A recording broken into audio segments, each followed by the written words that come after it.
नरेंद्र मोदींचा शपथविधी हा 6 वाजता होणार आहे। मंत्रिमंडळाचा हा संपूर्ण शपथविधी असणार आहे। यासाठी 4 देशांचे प्रतिनिधी आलेले आहेत, तर 100हून अधिक राजदूत जे ते या सोहळ्याला असणार आहे। मात्र आत्ताची सगळ्यात महत्त्वाची बातमी ती म्हणजे मंत्रिपद मिळणार नसल्याने रिपाईचे नेते रामदास आठवले नाराज असल्याचं समजतंय। सूत्रांनी दिलेल्या माहितीनुसार ते शपथविधी सोहळ्याला गैरहजर राहतील अशी माहिती मिळते।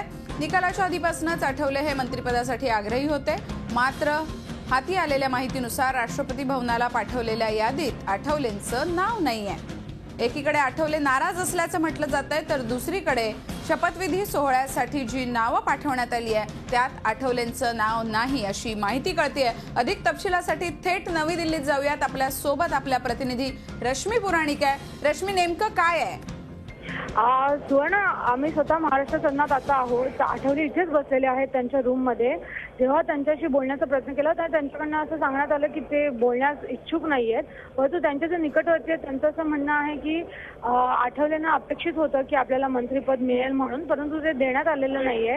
हीच नाराजी आहे ज्यामुळे आठवलेंनी स्पष्ट केलं आहे। त्यांचं निकटवर्ती म्हणतात की ते शपथविधीसाठी जाणार नाहीये। अजूनही ते महाराष्ट्र सदनात बसले, खरं महाराष्ट्र सदनात सर्व भाजपाचे नेते देखील आहेत, खासदार देखील आहेत। ते इथून निघायला सुरुवात झाली आहे त्यांची राष्ट्रपती भवनात, पण कोणीही जाऊन आठवलेंशी बोलतानाही दिसत नाहीये की त्यांची नाराजी दूर करण्याचा प्रयत्न केला नाहीये। आपल्याला हे देखील माहिती असेल, आठवलेंनी 2 दिवसापूर्वी नरेंद्र मोदी यांची भेट घेतली होती।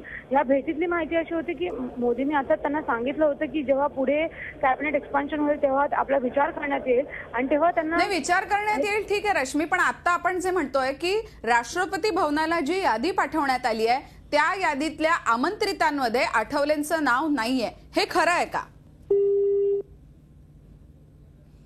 रश्मीशी आपला संपर्क तुटलेला आहे, मात्र रामदास आठवले यांचं नाव राष्ट्रपती भवनाला जी यादी पाठवण्यात आली त्यात नाहीये अशी माहिती आपल्याला मिळतेय। तर आठवले मात्र मंत्रिपद मिळणार नसल्यामुळे नाराज आहेत। झी 24 तास रहा एक पाऊल पुढे।